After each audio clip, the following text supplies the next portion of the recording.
So we've talked about the energies. We've been working with some of the business topics of Reiki, and not just business, but also Reiki practices. So for those of you that this applies, to your Reiki practices, but you're not actually, intending or wanting to have a Reiki business, this all still applies to you. And then we get a lot of questions about Reiki business. So we also wanted to talk about that. So we've kind of been going through a series of that, of, thinking about what you want to say and who are you saying it to, how you define Reiki. And that's when we talked about the elevator pitches, where you learn how to say what you're going to say in a very short, paragraph kind of style. And most of the time, I find that that's what most people want to hear. And then if they want to know more, then you can go more in depth. But most of the time, when people are asking what Reiki is, that short explanation is what they're hoping to hear. And so helping you develop yours the way that you explain Reiki. And then last week, we talked about your ideal client, which has many terms. So avatar, we talked about how the avatar is a person that you think of is who you are speaking to about your Reiki practices. So that could be personal, that could be professional. And in that category of personal and professional, it could be a huge range of people. So you kind of go through a process of defining an imaginary, what we call an avatar, or something that resembles who you are speaking to. So we are very aware that at this time right now, this is a time astrologically where we are in completion and heading into new beginnings. And so how we are applying that with, your Reiki practice and your Reiki practices is also developing an innate knowing of your highest intention of what it is that you want for your Reiki practice. And you can use these same tools for anything else in your life too. It doesn't have to just be about Reiki practices. But since we were going into some of the questions about business, we wanted to frame the way of thinking around it. And so sometimes it can be hard to understand what your intentions are. And what we find in these times, like between the endings of the completion and the beginnings of the new beginnings, you really aren't necessarily ready to, hold on, I'm going to put myself on mute and clear my throat. Be right back.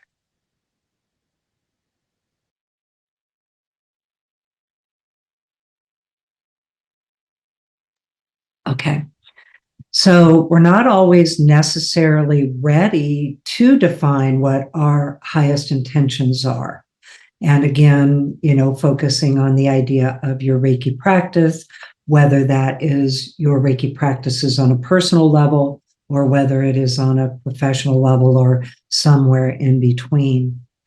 So sometimes when you're trying to get to the place of what is your intention, what are your visions, what's in your heart, how are you going to explain it, what do you want to say, who are you speaking to about it, really starts a lot in your imagination. And so Reiki actually accesses our imagination and our authentic imagination, so that we can go deeper into ourselves and deeper into what is within and get into the heart of your intentions. So sometimes there's a lack of clarity around your intentions, your visions. You have no idea. You're not sure.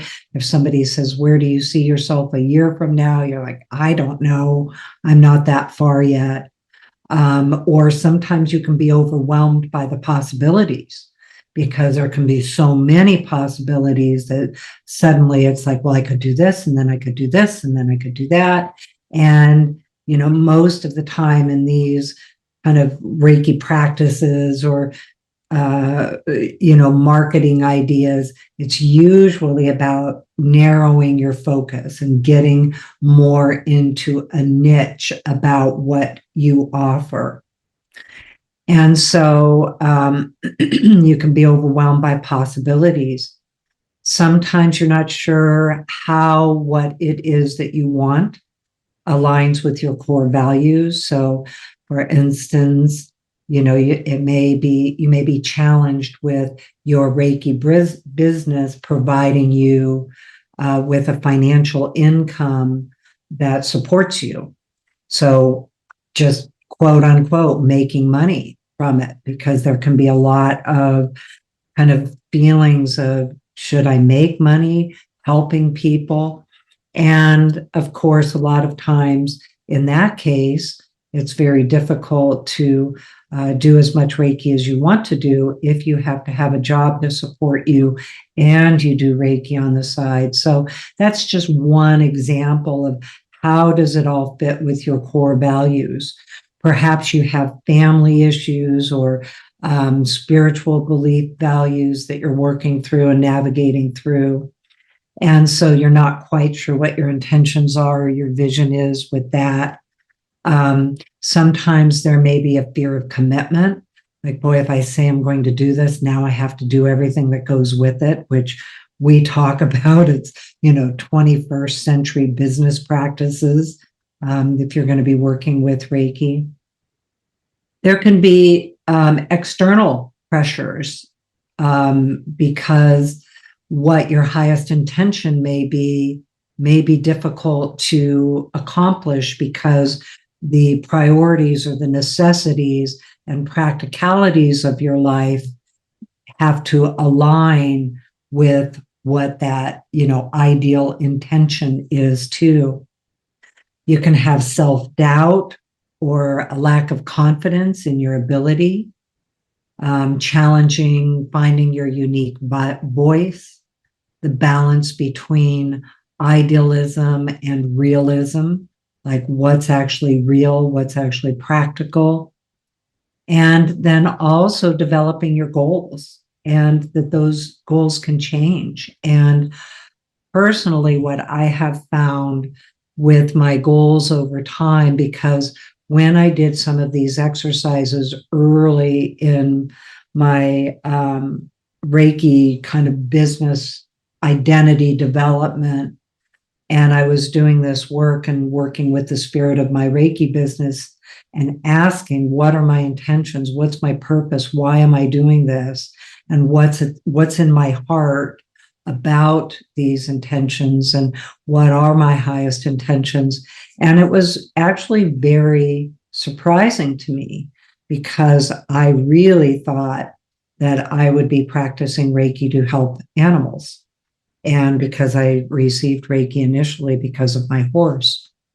And so then I was shown in the early development, kind of going through this identification process, that my true purpose was to help Reiki become so mainstream that children would grow up with it as part of their health care, and also that children could grow up and decide that they wanted to be a professional Reiki practitioner, and that it could support them and their families financially, so they could make that choice. Well, that was really news to me. I did not know that that's what it was about. And so the evolution of my goals and having to kind of just flow with the way my practice showed up, flow with some of the choices that I made for my Reiki practice. And now, of course, 25 years later, I can look back and reflect and see how it has led me to exactly where I am right now. And on both a personal level, because my children, who are now adults, 40 and 44, and their children all have Reiki as a part of their life. And then I also see the potential of people really growing into their Reiki practices in a way that, allows them to develop it as a profession, as a way to support themselves. So there's been a big evolution of the goals and kind of redefining them, but always then underneath knowing, even though I didn't necessarily know that I was taking specific action steps to meet that, I allowed the steps and the actions that I took I allowed myself to follow them and to see where they led, which is Reiki training in itself. Now, it doesn't mean that I didn't do active action. I wasn't a passive bystander in the mix of it. I definitely had to translate my vision into action and definitely had to take the steps to become skilled at what I'm doing, to become skilled in business practices, and hear from people like myself talking about, these kind of ideas. So those are some of the challenges that we can face with identifying our vision and our highest intentions. And then we have Reiki that can actually help us gain clarity. And we have tools with Reiki, we have techniques with Reiki that we can use that give us specific tools that we can use. So one of the pieces that I have really understood that Reiki does is it invites insight. So I may not have my answers the moment I ask the question, but what I've done with Reiki is I've invited it to access my higher mind or just be open to insight. And for me, that works really well because I can receive insight,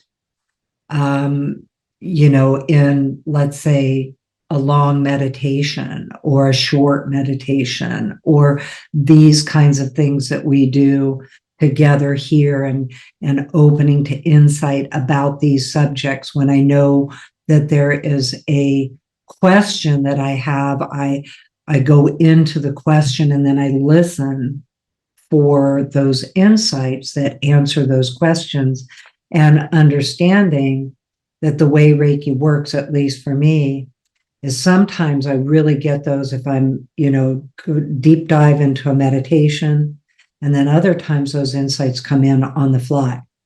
So I may think CKR, the power symbol, and then just go about my day and think about the questions I have, move on to the other things I'm doing, and then let the insights pop in as they do.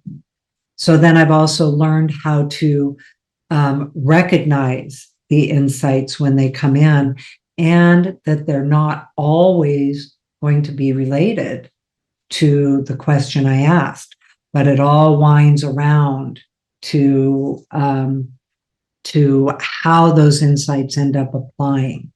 And so sometimes it seems like an unrelated topic that ends up to be one of the practicalities that I need in order to fulfill the intentions that I might have, or to hear the intention I might have. So I do a lot of it on the fly. I think Reiki, I talk about Reiki, I think about my questions. Sometimes I don't know what the questions are. We just did a podcast and we were with Dr. Jennifer Lisa Vest, and I was talking to her about sometimes I don't know what the questions are that I even have. And she said, well, what she does, and I've done this too, but just asks What do I need to know right now? And then leave it open-ended for the insights to come in.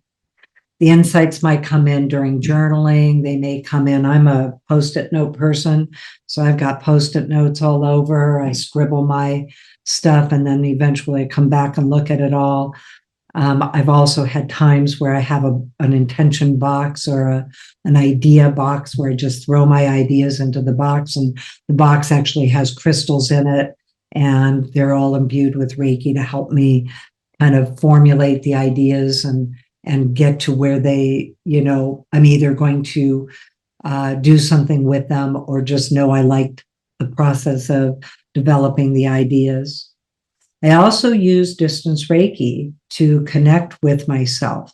And it's always been confusing. I was just talking to my granddaughter about this, and we're a whole bunch of Pisces in my family, myself and my granddaughter and my husband. And if they're not a Pisces sun, they have Pisces moons and Pisces rises and things like that. So a lot of it. And we were talking about the timelessness that, like for me, I live in a lot of timelessness. And so I love actually thinking about 5 years from now and listening for the insights. I love thinking about a month from now or 3 months from now. And I know I get confused when the be in the now is there, but I am in the now while I'm also thinking about, those other times. And so I'll use distance Reiki to reach out and actually ask for, what is it I'm going to want to know then? What steps can I take today that will lead to then? So another thing that I do is I'll go ahead and add Reiki around my house. I might just say it. I might draw the symbols. I love to play Reiki chants and different Reiki music. Reiki chants was done by Jonathan Goldman and has the Yusui symbol Kodadama chanted in them with Michael Baird and Laurel Gaia, and also Jonathan's wife. So I'll fill my space with Reiki, do a lot of self Reiki. Another one is I invite gratitude, and I also invite beauty to just come in. And when I don't know what my answers are, I just invite it and say, because it's actually an energy.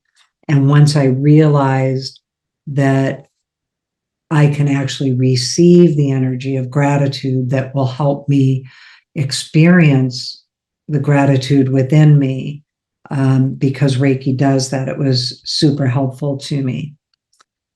And then, then you go through the process of reflecting and acting on those insights. And are they going to move into an actual intention that is actionable?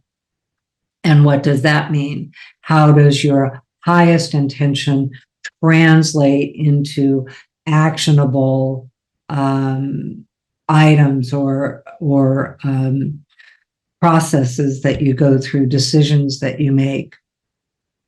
So Robyn and I, Danny, we talk about these things. We have our own team meetings. Sue and Sarah is here too. And we talk about these things, and we actually do Reiki journeys, Reiki meditations to receive these answers, to receive the questions, to receive the topics, like for this, for the distance Reiki share, and to receive ideas around it. Well, because of our podcast with Taylor, and which was released today, we actually released it early so that it was there with the energy of it. Jonathan Goldman is his last name, and it's on YouTube. It's called Reiki Chants. Anyway, because of it, we became aware of the lunar eclipse that we just had last weekend, and then the solar eclipse coming up, and then the Jupiter-Uranus conjunction on April 20th. And how that applies to this topic is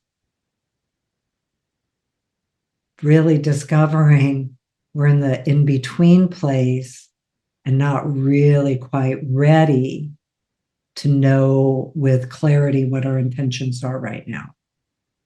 And that was surprising because Robyn and I were talking, and we were talking about this, and we get all gung-ho, we do these preparations well in advance, and they're both channeled and they're prepared and all of the above.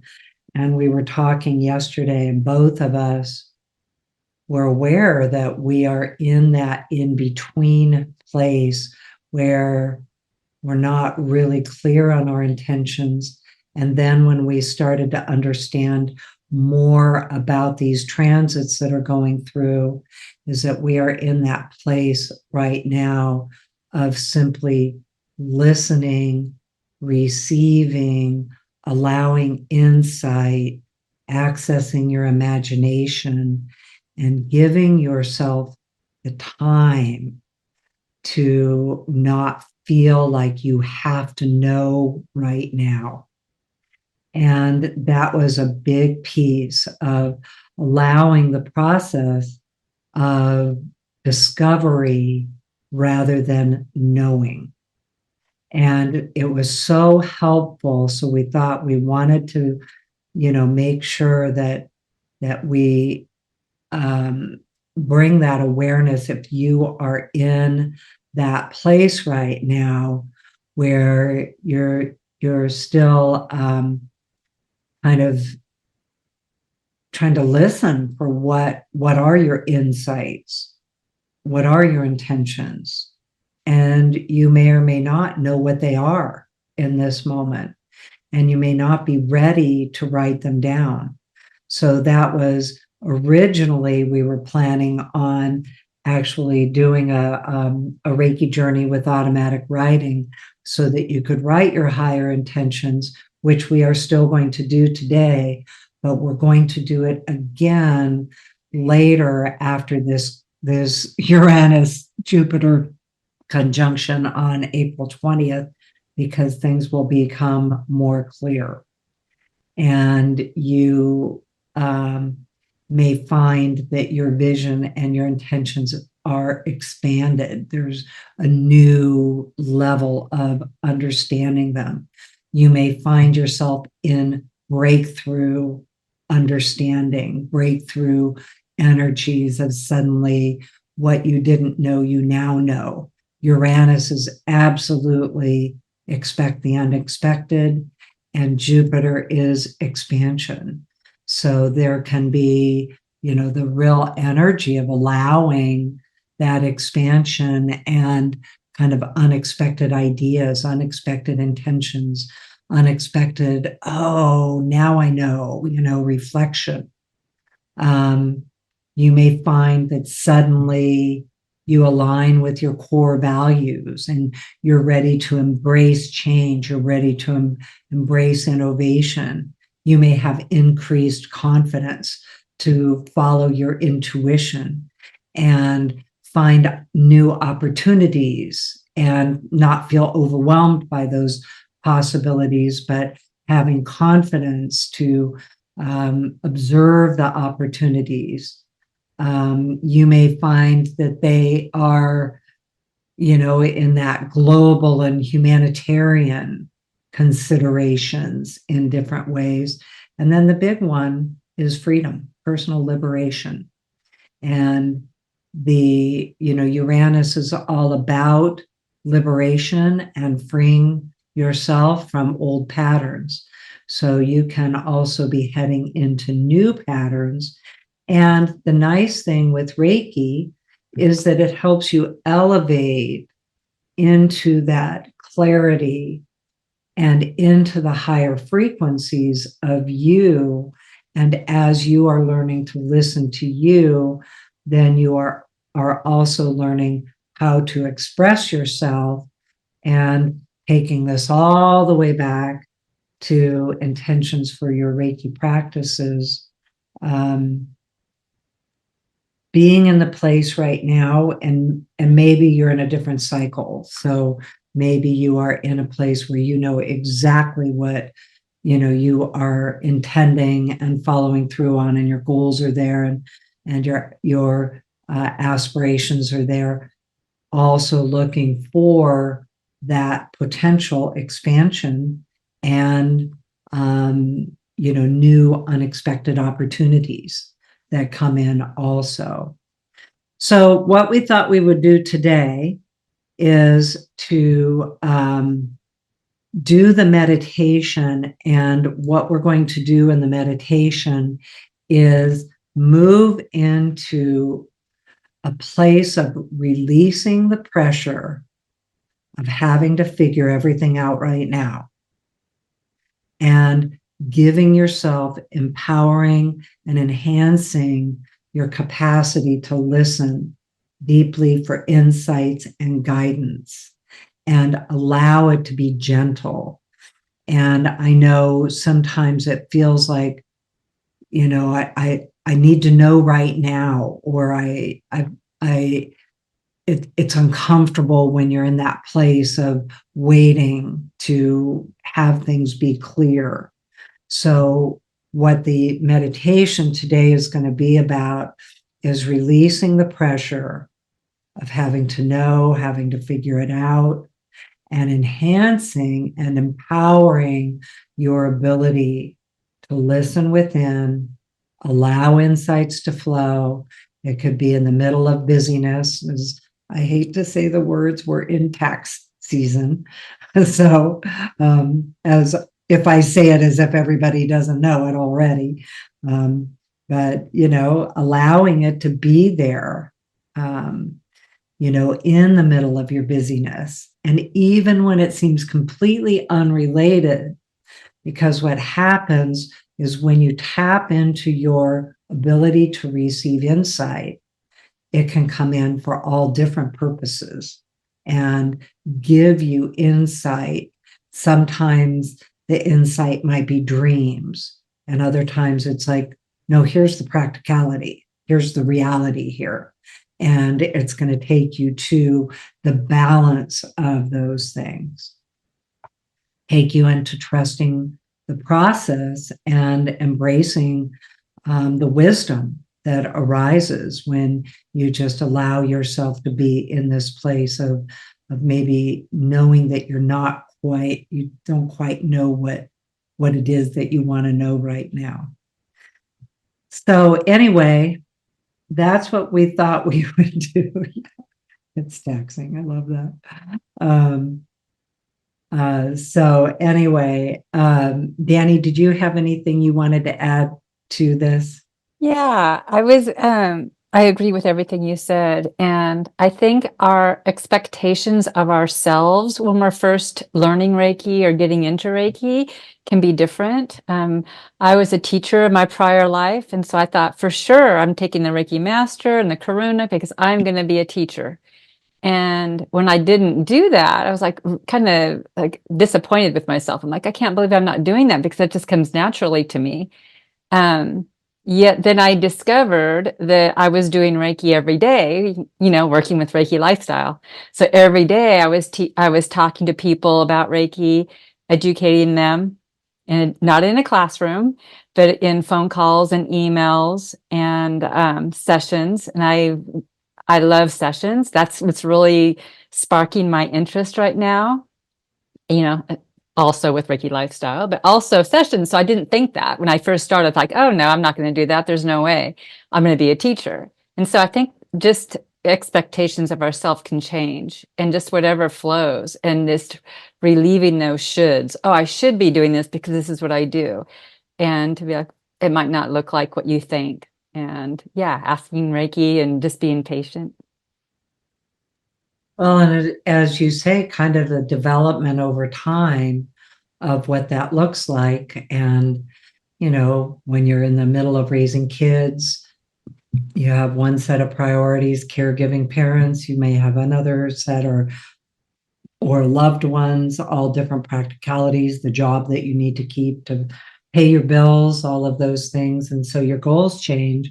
And as Danny said, then now becoming a Reiki practitioner on a more full-time basis, is another whole set of intention that, like she said, she didn't know that she was looking at. I had no idea I was going to do this. I was a fiber artist for 15 years and loved what I was doing. I had no idea this was where it was taking me. And certainly that, heart intention that I discovered years ago of helping Reiki to become so mainstream that, children can grow up with it for healthcare, as complementary healthcare.